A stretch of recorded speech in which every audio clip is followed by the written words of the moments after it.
Femminicidio a Manchester, la roncadese Gloria De Lazzari avrebbe aperto la porta al suo assassino in manette James Morton, 33 anni, è accusato di omicidio volontario, sentito anche l'ex marito, domani udienza di convalida. Lo sconcerto dei vicini di casa che in questi giorni stanno supportando la madre della vittima, la signora Daniela. Le stiamo accanto, non la lasciamo sola, raccontano, a mobilitarsi anche la politica. Fumo e fiamme nella scuola materna di Campivo a Castelfranco, il plesso è stato dichiarato inagibile, non potranno andare a scuola fino a martedì, compreso i 34 bimbi allievi. Seconda spaccata in meno di 2 mesi nel locale a Treviso di Dania Sartorato, presidente Fipe. La vetrata sul retro è stata buttata giù a mazzate con alcuni residenti che si sono svegliati e hanno lanciato l'allarme. Truffatori in azione a Quinto di Treviso, si fingono operatori dell'acquedotto chiamati dal comune per svolgere delle analisi. Allerta del sindaco Durigon, è una truffa. È morto all'età di 85 anni Tony Follina, figura cardine dell'urbanistica veneta, progettista della pescheria e del Sant'Artemio, il ricordo del sindaco Conte. L'ombra dell'AIC americana, la polizia anti-immigrazione arriva fino a Cortina, il possibile impiego di agenti americani scuote la politica, fascio allarmismo, fascio affarismo, attacca AWS. Migliaia di persone in attesa a Belluno per l'arrivo della fiamma olimpica che domani sarà anche a Cortina. Sale la febbre in vista dei Giochi Olimpici. La Prosecco Doc Conegliano conquista l'8ª Coppa Italia della sua storia, la 7ª consecutiva. Scandicci KO 3-0, un finale di altissimo livello decisa da muro, difesa e dai colpi di Zu, Gavi, Far. Bentrovati, buonasera telespettatrici, telespettatori di Antenna 3. Dunque tanti fatti di cui dobbiamo darvi conto in questa edizione trevigiana dei nostri telegiornali, ma non possiamo non partire da quello che sta accadendo a Belluno, dove cresce l'attesa per l'arrivo della fiamma olimpica, la fiamma olimpica che arriva quindi finalmente nelle Dolomiti. Tiziana Bolognani è collegata in diretta con Stefano Bozzi. Buonasera Tiziana. Buonasera Christian, la capitale delle Dolomiti accoglierà tra pochissimo la fiamma olimpica. C'è un quarto d'ora di ritardo, una piazza gremita come non mai. Sicuramente non ci saranno meno di 2000 persone in piazza. C'era molta preoccupazione questa mattina, il maltempo, la neve, la pioggia. Stefano Bozzi vi sta facendo vedere la folla che sta riempiendo il listone, il centro, il cuore di Belluno. Al mio fianco l'assessore allo sport Monica Mazzoccoli, a cui chiedo un flash, un rapido commento sull'emozione di questo momento. Allora, è indescrivibile. Devo dire che stamattina, quando ho visto il meteo, ho aperto le finestre, ero scoraggiatissima, perché il lavoro per organizzare questa manifestazione è stato davvero tanto e la pioggia, insomma, ce lo guastava un pochettino. Invece dalle 5 il primo raggio di sole ed è stata un'esplosione. Vedere la piazza così è una cosa incredibile, da pelle d'oca. L'entusiasmo, anche perché fino a ieri qualcuno diceva ma queste Olimpiadi non si sentono, e invece la piazza ha risposto e, come diceva prima lo speaker, Belluno c'è. Grazie, lasciamo l'assessore Mazzoccoli che deve raggiungere il presidente. Certo, dobbiamo fare anche un saluto speciale. Sì, il nostro sindaco è a casa in convalescenza, però so che sta guardando la diretta di Antenna 3. Allora, faccio come quelli che salutano nelle trasmissioni, un saluto al nostro sindaco. Salutiamo anche noi Oscar De Pellegrini, che è in convalescenza, che rientrerà a breve. Aveva inviato ieri un messaggio a tutta la cittadinanza ricordando quali sono i valori delle Olimpiadi e ricordando però anche che Oscar De Pellegrini è l'orgoglio sportivo anche di questa città e dell'intera provincia di Belluno. La fiamma olimpica è partita da via Feltre e percorrerà il centro storico di Belluno, arriverà qui alle nostre spalle. Siamo in pole position, ti restituisco la linea Christian e tra poco torniamo da voi.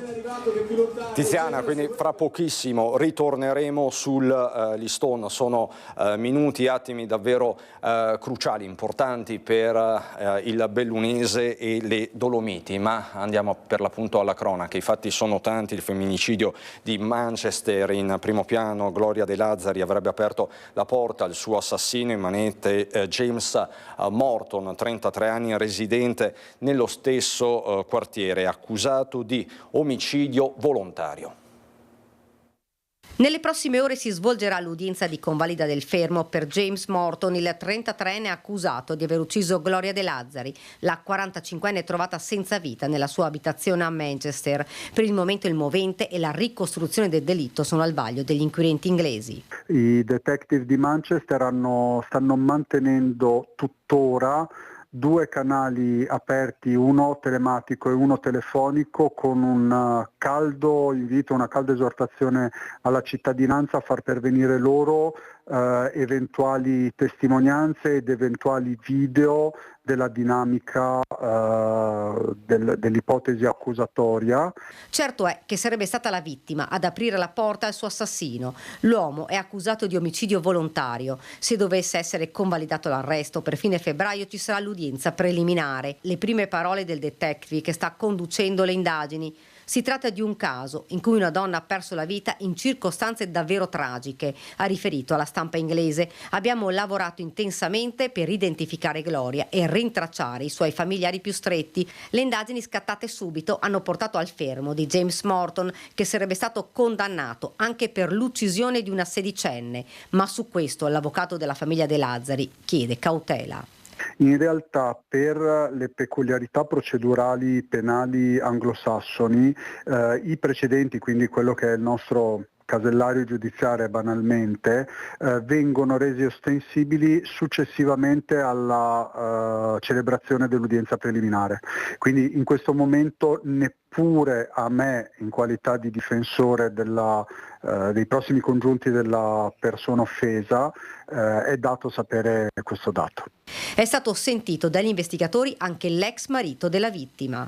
L'ex marito aveva mantenuto dei più che cordiali rapporti con la figlia della mia assistita. So che è stato sentito dagli inquirenti. Non è comunque indagato? Non mi risulta allo stato. Gloria viveva a Manchester da diversi anni, ma il suo sogno era quello di tornare in Italia per stare vicino alla mamma, ora nella disperazione. Sono sotto cura dei farmaci che vorrei togliere, non togli, mangio niente, della gente di condomini, per fortuna c'è tanta gente che mi vuole bene. Una persona buona. Molto buona. Molto. Di gran cuore. Aveva il cuore, sì. Le parole si fermano, il dolore troppo forte. E adesso sono rimasta sola con mio figlio disabile.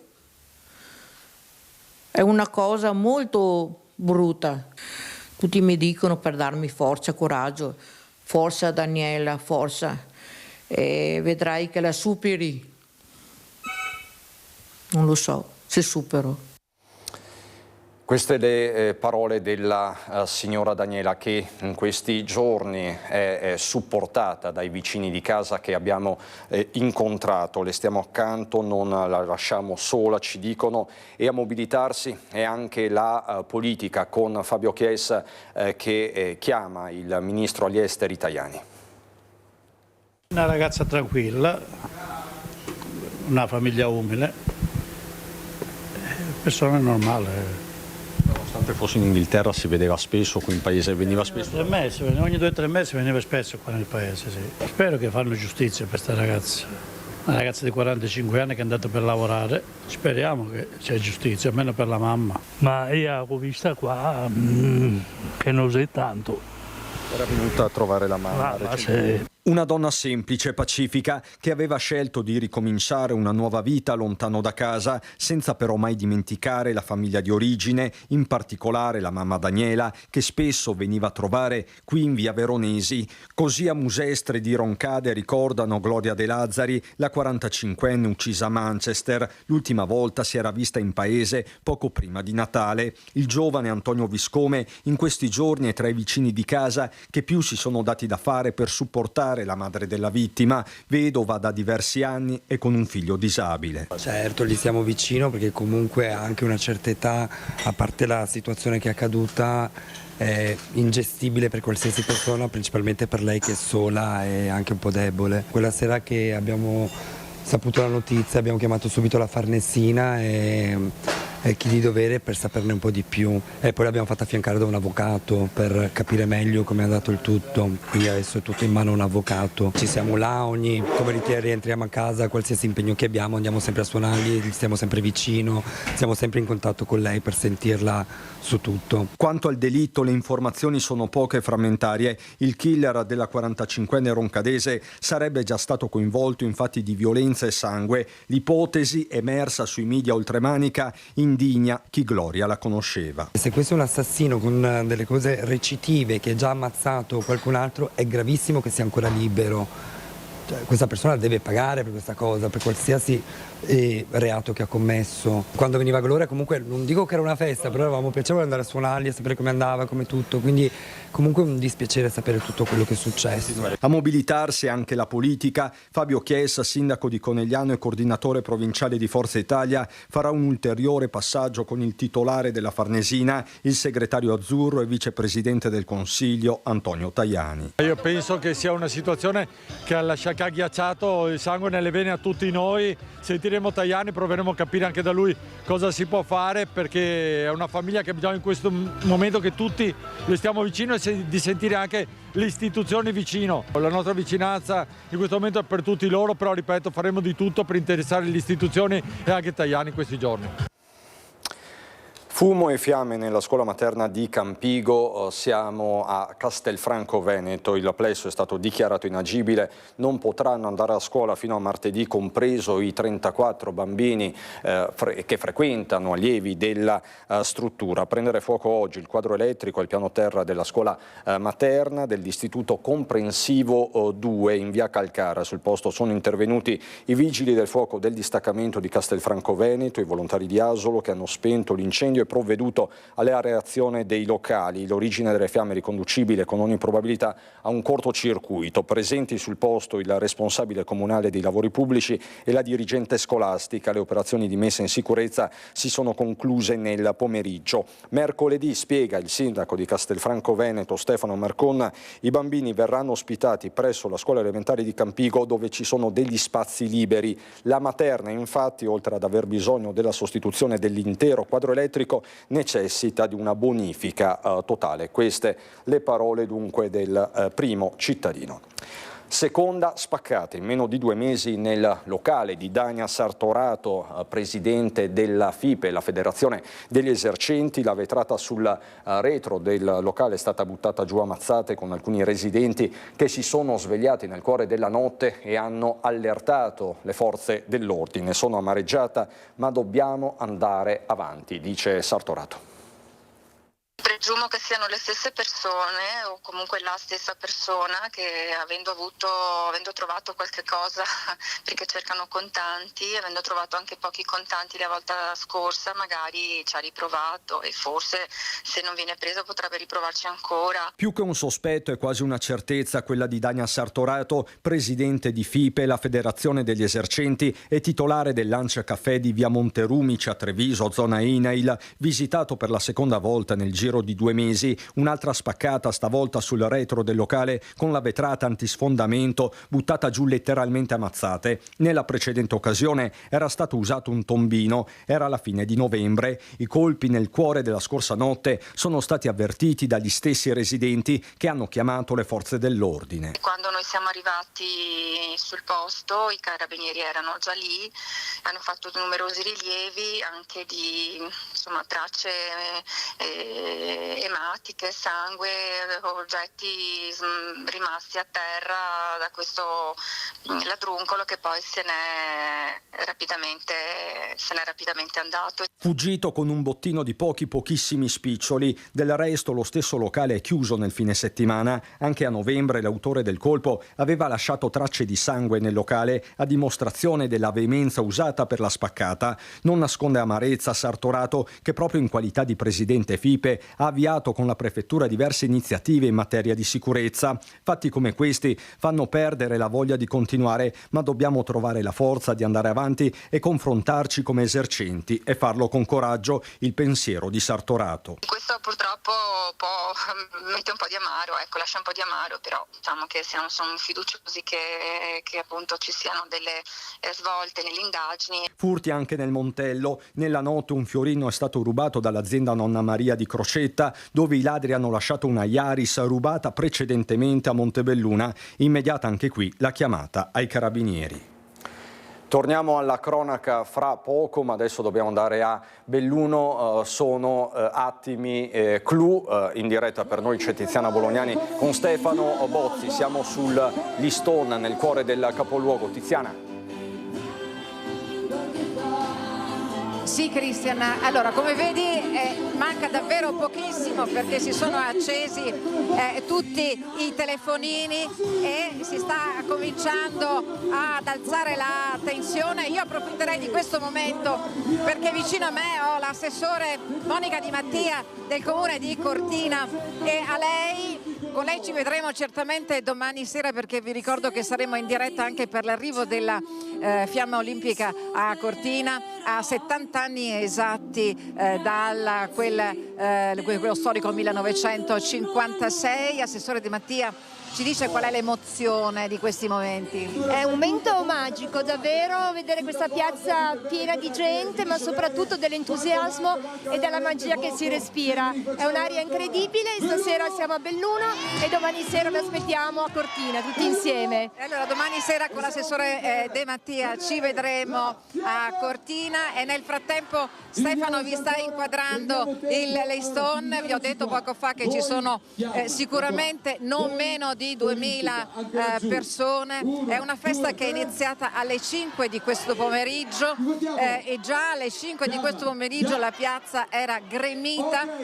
C'è stato lo spettacolo, il momento istituzionale. L'ultimo tedoforo è partito e ce l'ha ricordato lo speaker ed è una grande festa per la piazza di Belluno. Vi posso garantire che c'è una fortissima emozione. Il video che in questo momento state vedendo, che sta riproponendo anche l'organizzazione, che diciamo è davvero un'organizzazione svizzera, è precisissima. Questa mattina pensate che non erano neppure le 5 e qui in piazza erano arrivati i furgoni, i camion ed il lavorio per sistemare, allestire il palco e tra l'altro spazzare anche la neve, perché lo ricordiamo che è nevicato sia ieri che questa notte e diciamo che la situazione è perfetta. È stato gettato del sale per evitare che i tedofori possano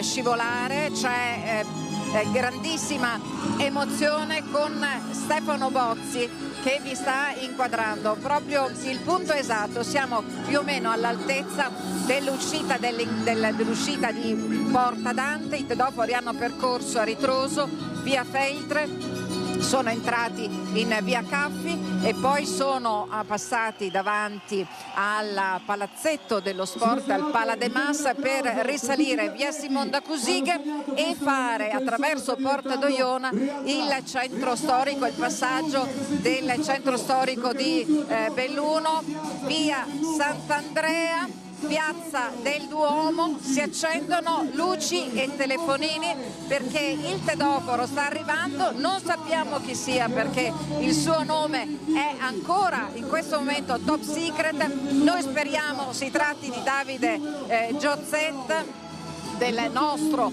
atleta che è plurimedagliato, speriamo sia lui. Non siamo a conoscenza del nome del tedoforo, vediamo la sorpresa e vi lascio a queste immagini che sono certamente emozionanti. Che è tramandata nei secoli in avanti e adesso questa sera ed è proprio Davide, l'ultimo tedoforo, è proprio Davide Giozet che sta portando il fuoco gioco di Olimpia per l'accensione del braciere. Vi lascio queste immagini perché sono davvero suggestive ma anche molto emozionanti. Questo viaggio iniziato che parte da Olimpia ad Atene, Roma, in giro per l'Italia, quest'oggi qui a Belluno, tappa 49, gli ultimi metri, una storia, l'emozione si vede nel viso di Davide, questa giornata importante.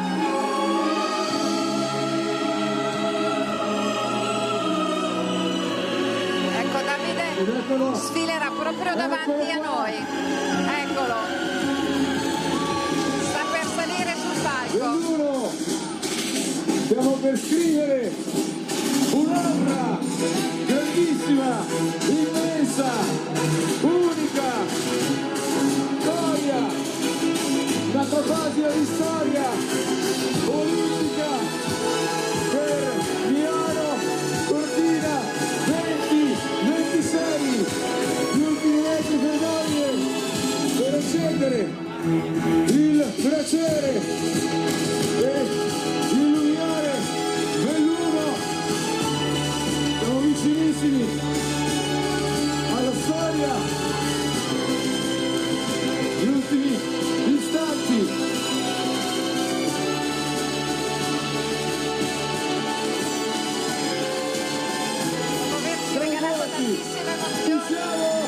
Davide Giozzetto, atleta plurimedagliato orgoglio della provincia di Belluno, accende il braciere. Ed eccola qua! E Belluno! È un momento storico per la città di Belluno, per la capitale delle Dolomiti, ha detto poco fa con una punta di orgoglio il presidente della provincia Roberto Padrin, nel momento istituzionale in cui hanno preso la parola il vice sindaco. Giornata storica e unica. Per me questo è un sogno, perché vedere tutta questa gente, tutti questi flash, poi essere l'ultimo tedoforo nella mia città e rappresentare comunque il mondo paralimpico per me è veramente una grande soddisfazione. Ringrazio assolutamente tutti di questa grandissima opportunità e credo che questo sia un segnale bellissimo per la nostra città e per tutto quello che sarà questa Paralimpiadi. Grazie, ancora un applauso a Davide, grazie mille. Grazie. Le parole di Davide grazie mille. Per questo chiamo tutte le istituzioni sul palco per ecco il ritorno delle istituzioni, dicevo poc'anzi, del vice sindaco di Belluno Paolo Gamba, dell'assessore che abbiamo sentito poco fa in diretta Monica Mazzoccoli, del presidente della provincia Roberto Padrin e del senatore Luca De Carlo. Eccoli qua, stanno raggiungendo Davide Giozzetto sul palco per la foto di rito. È il momento ufficiale per Belluno, qui si conclude questa cerimonia, ma vi ricordo che domani seguiremo l'accensione della fiaccola del braciere olimpico a Cortina, 70 anni esatti di distanza dalle storiche Olimpiadi di Cortina 1956. Prima saremo anche lungo la statale 51 di Alemagna per l'inaugurazione della variante di Tai di Cadore e della variante di Valle. Sarà un momento importante ed è un momento importante anche per la provincia di Belluno, per la mobilità della provincia di Belluno. Grazie davvero, grazie a te e alle immagini importantissime di Stefano Bozzi. Ci avete raccontato una grande emozione olimpica, ma le tappe, anche quelle di oggi, della Fiamma sono state tante. Questa mattina una folla ha accolto i tedofori a Conegliano, davanti l'iconica scalinata degli alpini. Anche se piove non fa nulla. Ma anche i bersaglieri del Piave sono presenti. Siamo sempre presenti in ogni circostanza. Sezione di Conegliano sempre avanti. E sempre di corsa. Noi siamo anche sotto la pioggia qui a vedere la prima volta portiamo il ragazzo. Non ogni anno passa in Italia. È un evento speciale. Sì. Sei emozionato, insomma? Sì, tanto. Al cospetto della scalinata degli alpini c'erano un po' tutti per salutare la fiamma olimpica, un passaggio che a Conegliano è già storia. Alpini coneglianesi che ritorneranno in strada anche nelle prossime ore, Claudio Lorenzet sarà uno di loro. Io farò il trofeo domani a Valle di Cadore, ma oggi ho vestito la tuta delle Olimpiadi di Torino 2006. Perché era anche a Torino 2006? Sì, ho portato sempre la fiaccola olimpica a Longarone quell'anno là. Ma la città del Cima sarà presente anche in altre vesti, la polizia locale è già mobilitata. Non finisce tra l'altro oggi il nostro lavoro perché abbiamo una convenzione anche con Cortina, c'è già una pattuglia sul posto che poi verrà raggiunta fino a fine Olimpiadi da una seconda pattuglia. Le amministrazioni comunali di Cortina e Conegliano sono delle amministrazioni amiche, se così si può dire, quindi è da diversi anni che abbiamo delle convenzioni dove personale nostro magari nei periodi più scarichi qua a Conegliano da dare supporto a Cortina. Certo, questo è un impegno dove non si poteva mancare e quindi si cerca di fare un po' di sacrifici e esserci per noi è importante. Schierato il mondo dello sport, istruttori e ovviamente giovani atleti, ciascuno con i propri sogni di gloria, dal pattinaggio all'hockey. Siamo veramente felici di vivere questa esperienza e di vedere la fiaccola. Facciamo pattinaggio, tutte noi lo pratichiamo da quando eravamo bambine e ci piace un sacco questo sport perché ci sentiamo veramente bene quando pattiniamo, abbiamo questo sport con tutte noi stesse. Arriviamo da Padova, San Vendemiano e Zoldo. Siamo 3 squadre di hockey, ci siamo venuti a salutare la fiamma olimpica. Da grande voglio giocare in Canada a hockey su ghiaccio e diventare come Alexander Ovechkin. Complimenti, quindi sognate le Olimpiadi anche voi? Sì, sarebbe una grande emozione andare alle Olimpiadi. Magari se ci impegniamo e riusciamo ad andare bene anche a scuola, magari potremo anche andarci. Lo sport unisce tutti, lo sport deve essere anche un pilastro durante il resto dell'anno. I giovani hanno bisogno di questo, hanno bisogno di regole, hanno bisogno di vedere che la competizione positiva è qualcosa che deve appartenere a tutti noi. Sindaco che ha dato il benvenuto a tedofori di ieri e di oggi, tra loro anche Clara Spini in rappresentanza della Valtellina. Sono emozionatissima, è un momento pazzesco, sinceramente non pensavo di essere così emozionata.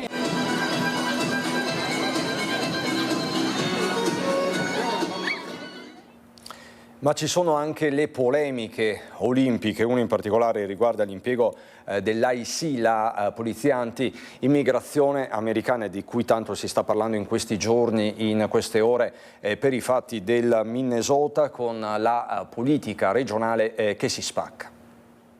Veniamo a sapere che l'AIS forse arriverà a Milano Cortina e Piantedosi dice ognuno porta la sicurezza che vuole. No, questa forza di polizia parafascista che non rispetta le leggi in Italia e in Veneto non deve venire, questo deve essere chiaro e noi faremo battaglia. Solo l'ipotesi scatena la politica e le coscienze, del resto nei giorni caldi drammatici del Minnesota non potrebbe essere altrimenti. L'indiscrezione del Fatto Quotidiano apre così uno scenario inedito con la famigerata Immigration and Customs Enforcement, da tutti conosciuta con l'acronimo di IC, impegnata nel supporto alle forze dell'ordine locali per gestire la sicurezza in tutto il periodo delle Olimpiadi e Paralimpiadi invernali di Milano Cortina dal 6 febbraio al 15 marzo. Se l'opposizione si dice pronta alle barricate, la maggioranza di governo tende a ricondurre il tutto nei canali della collaborazione fra nazioni. Così Luca De Carlo, coordinatore regionale di Fratelli d'Italia,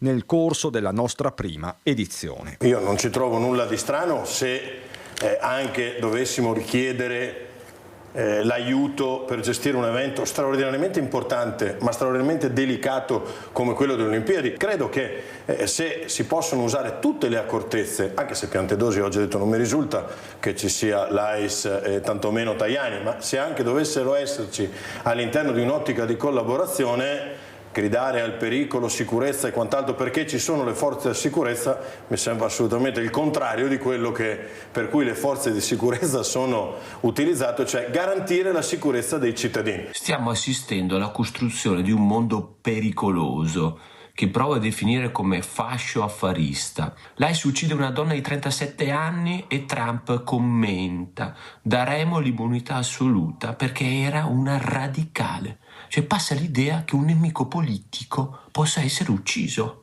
come nel fascismo, come in una logica che nega lo Stato di diritto. Lascio perdere tutti i discorsi del protofascismo e quant'altro che mi sembrano più retorica degli anni 70 che hanno già dimostrato il loro fallimento. Mi concentrerei invece sul risolvere i problemi anche della sicurezza dei tanti cittadini italiani e veneti in questo momento. Alla faccia quindi della Pax Olimpica, il clima si surriscalda, l'effetto Trump potrebbe farsi sentire anche tra le Dolomiti. Rimaniamo sulle Dolomiti per la neve, perché finalmente è arrivato un buon quantitativo di neve proprio con il passaggio della fiamma olimpica. Vi do alcuni numeri: 24 centimetri a cima a Predazzo, a Falcade, 23 nella zona di Pecol di Zoldo, 17 Malga Ciapela, 15 ad Arabba. Cortina siamo sui 15 centimetri, 11 in Comelico e nella zona di Misurina. Le immagini che vedete sono relative proprio al Comelico. Tra l'altro oggi ci sono stati diversi interventi dei soccorritori della macchina dell'urgenza emergenza per disagi che si sono verificati e registrati sulle strade, soprattutto nell'area dell'Agordino. Qualche istante di pubblicità e ritorniamo alla cronaca. Un'allerta truffe specifica a Quinto di Treviso.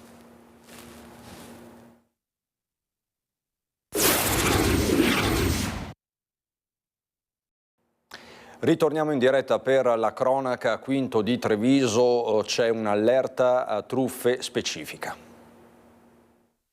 Buongiorno, siamo stati incaricati dal Comune per eseguire accertamenti sulla qualità dell'acqua. Sono fantomatici operatori dell'acquedotto che da giorni stanno contattando i cittadini di Quinto, chiedono di poter entrare in casa, ma questa è un'altra delle tante truffe studiate nei minimi dettagli da questi milantatori. Sono stati anche a casa mia. Per fare? Volevano vedere il contatore dell'acqua perché per vedere, io fortunatamente il contatore dell'acqua non ce l'ho e mia moglie ha risposto: ma quale contatore? Io ho l'acqua, sì, quella con la fontana. E allora niente, se ne è andato avanti, ho detto bene, vado dall'altra parte a sentire e poi non si è più sentito. 2 le vie bersagliate dai truffatori. Via Fratelli Bandiera e via Aldo Moro che sono le più tartassate. Sì, le più tartassate, sì. L'appello del sindaco di Quinto. Io direi di non rispondere a questo perché il comune di Quinto non ha incaricato nessuno e magari di avvisare le autorità competenti. Attualmente non sono state presentate denunce da parte dei cittadini ai carabinieri. Per il momento, ha spiegato il sindaco, la gente ci ha segnalato le chiamate ma fortunatamente non è caduta nella trappola. Cosa si sente di dire agli anziani lei? Di non rispondere a nessuno, che quelli che non si conoscono non si risponde, non si risponde, si mette giù il telefono e basta. Non si dice sono da sola, parlo con mio figlio qua e là. Si dice io non la conosco, buongiorno, e si mette giù il telefono. Ma cresce il timore soprattutto verso i più fragili. Sì, perché spesso e volentieri magari queste truffe vanno a segno verso le persone più anziane che ovviamente credono alla buona intenzione di queste analisi, magari sostenute anche dal fatto che è il comune che le indica, che le richiede, quindi io invito la cittadinanza a non aderire a queste iniziative. Il comune ha già avvertito i carabinieri delle truffe e ha provveduto a pubblicare dei post sui social per diffondere la notizia a più persone possibili. Lutto nel mondo dell'architettura, della cultura. È morto Tony Follina all'età di 85 anni. Fu una figura cardine dell'urbanistica veneta, progettista della pescheria e del Sant'Artemio, luoghi simbolo della trevigianità. Treviso e la Marca piangono la morte del noto architetto trevigiano Tony Follina, mancato sabato scorso all'età di 85 anni. Nella sua lunga carriera ha firmato opere che hanno ridefinito e disegnato il volto di piazze ed opere nel territorio trevigiano, in Italia e anche all'estero. A Treviso e nella Marca ha lasciato segni indelebili con interventi entrati di diritto nella storia della città, tra cui la nuova pescheria, San Parisio, la sede della provincia di Sant'Artemio, la nuova abside di Santa Caterina, inaugurata pochi anni fa. Progetti che testimoniano la sua capacità di innovare rispettando i luoghi e l'identità culturale e storica. Questo l'addio commosso del sindaco Mario Conte, e proprio in occasione del restauro dell'abside di Santa Caterina ai nostri microfoni l'architetto aveva spiegato il gioco di luci. Quando passa il sole si irradia tutta di luce l'insieme.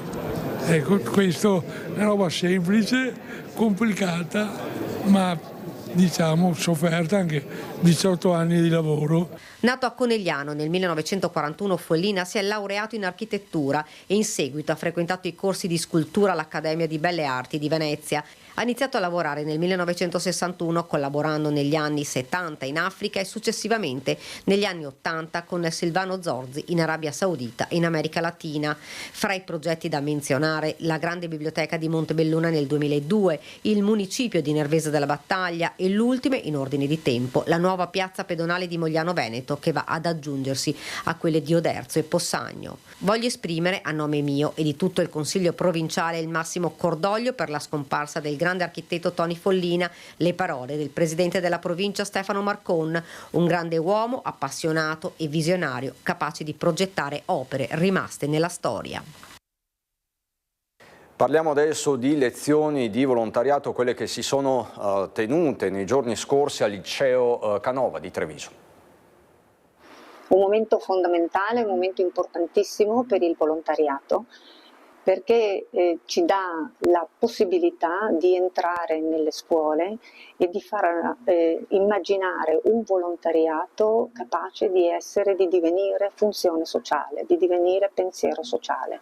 Un obiettivo ambizioso, quello di Volontari Insieme, che al liceo Canova di Treviso ha coinvolto un centinaio di studenti in vere e proprie lezioni di volontariato contro marginalità, disagio giovanile, vecchi e nuovi problemi. In aula sono così entrati gli esponenti del terzo settore trevigiano, da Don Giovanni Kirchner, parroco di Santa Maria del Sile, ad Adriano Bordignon, presidente del Forum delle Associazioni Familiari. Bordignon che si è concentrato sui temi del lavoro e della famiglia. Farlo, cominciare a ragionarci, a metterci la testa quando si è alle scuole superiori è il momento più propizio. Io penso che questo sia un grande investimento della scuola, del mondo del volontariato e del paese, perché i giovani sono la vera risorsa per il presente e per il futuro. Creare consapevolezza per le sfide del futuro, questo è l'impegno comune di volontari e scuola. Crediamo fermamente appunto che questo aspetto che attiene poi ai valori della solidarietà chiaramente aiuti a superare quell'individualismo che oggi così è diffuso nella nostra società e che in qualche modo può anche limitare un certo tipo di sviluppo. Ecco. In altre parole, la necessità di un nuovo sfondo valoriale con i volontari che dopo le elezioni ne sono usciti rinfrancati. Ragazzi che sentono l'esigenza di passare da una società individuale, una società che pensa alla competizione, che pensa esclusivamente alla tecnologia, hanno necessità di diventare persone, di inserirsi nel sociale, nelle problematiche sociali e di capire il mondo che stanno vivendo. E a questi giovani si appellano gli artigiani della Confartigianato di Treviso, e questo contro la carenza, la mancanza di manodopera.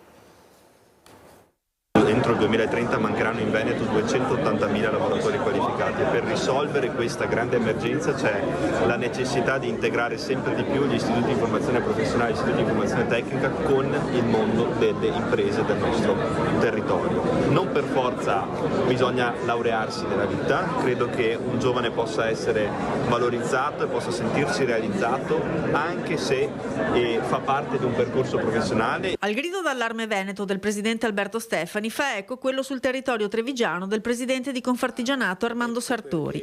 Ora che si avvicina il periodo in cui scegliere il percorso scolastico, l'appello è rivolto agli studenti.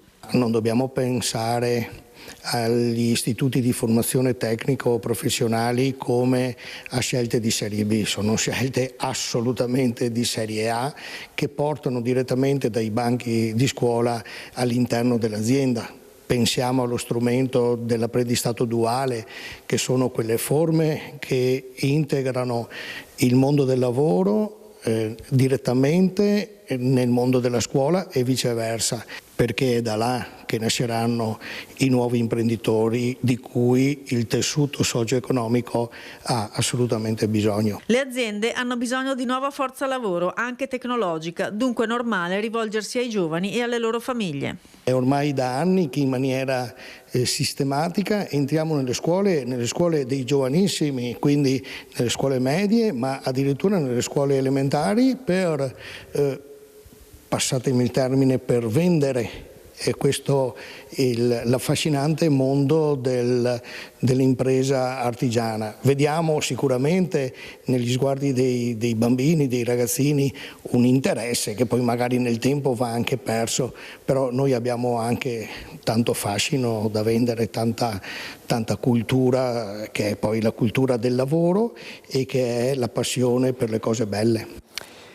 A Silea il principale riconoscimento comunale è stato assegnato nei giorni scorsi a un operaio messicano che insegna gratuitamente ballo al Parco dei Moreri, promuovendo l'inclusione e il senso di comunità.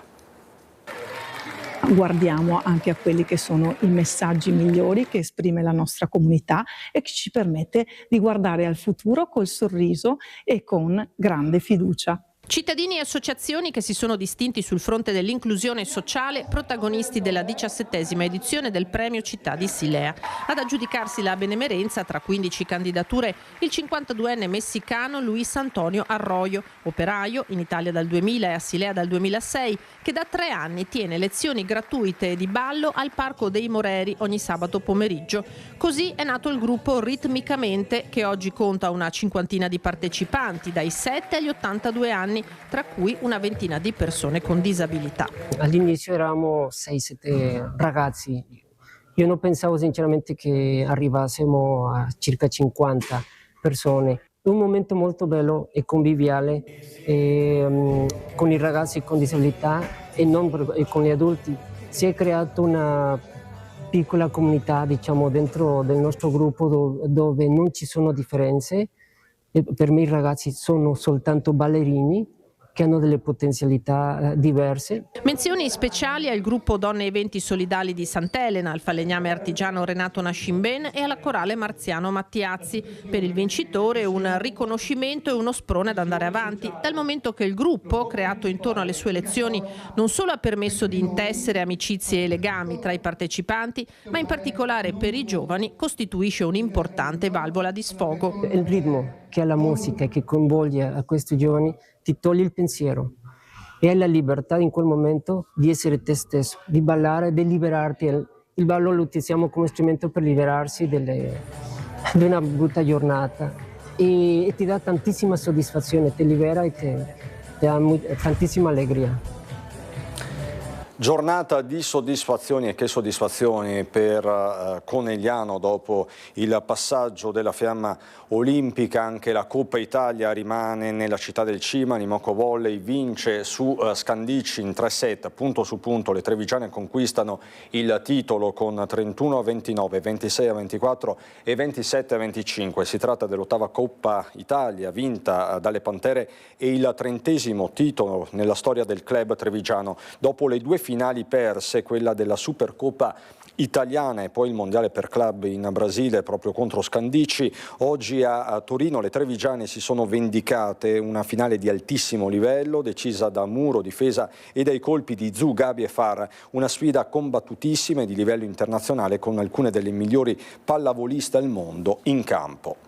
Il Benetton invece esce sconfitto 17-8 a Cardiff e perde posizioni in classifica, ora è fuori dalla zona play-off. Sabato prossimo ultima occasione per fare punti prima della lunga sosta per il 6 Nazioni. Sabato a Monigo arriveranno gli Scarlet gallesi. Nella 10ª giornata di United Rugby Championship il Benetton perde a Cardiff, una sfida importante in chiave playoff, e così i Blues ora guadagnano terreno rispetto ai Leoni, che la prossima settimana affrontano a Monigo gli Scarlets gallesi, indietro in classifica, prima della lunga sosta, quasi un mese, per lasciare spazio a 6 nazioni, che vedrà impegnati una quindicina di Leoni. In pratica ora Cardiff sale addirittura al 4º posto, Benetton scivola al 10º. A Cardiff finisce 17-8 per i padroni di casa ed è un peccato per il Benetton, che spreca tanto. Primo tempo invece chiuso su uno striminzito 6-0. In sostanza Treviso lascia troppo possesso di palla a una squadra che gioca in modo semplice, senza rischi, usando bene i calci alti. Quando invece alza il ritmo, Treviso dà la netta sensazione di poter fare la differenza. Purtroppo lo fa a sprazzi e quando lo fa Cardiff va sempre in crisi. A 7 minuti dalla fine meta annullata al Benetton per un avanti tra Drago e Garbisi sul 14-8, una meta che avrebbe cambiato il match. Subito dopo lunga azione di Treviso, ma un tenuto a terra con calcio di punizione sarà l'ultima occasione per la franchigia italiana.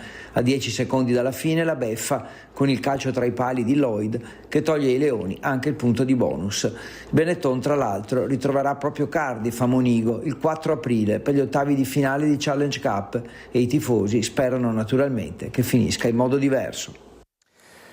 Veniamo alla nostra rubrica storica. In questi giorni di 35 anni fa in Iraq iniziava la prima guerra del Golfo, primo evento bellico trasmesso in diretta televisiva, un evento che vide protagonista anche l'Italia con l'abbattimento, lo ricorderete, di 2 piloti, il maggiore Gianmarco Bellini e il capitano Maurizio Cocciolone, che vennero catturati dall'esercito iracheno rimanendo prigionieri per tutta la durata del conflitto. Per questo venne schierato l'esercito in tutti gli obiettivi sensibili delle città, cosa che innescò una notevole impressione da parte della popolazione, come ci racconta un pezzo del nostro telegiornale dell'epoca che vi proponiamo questa sera.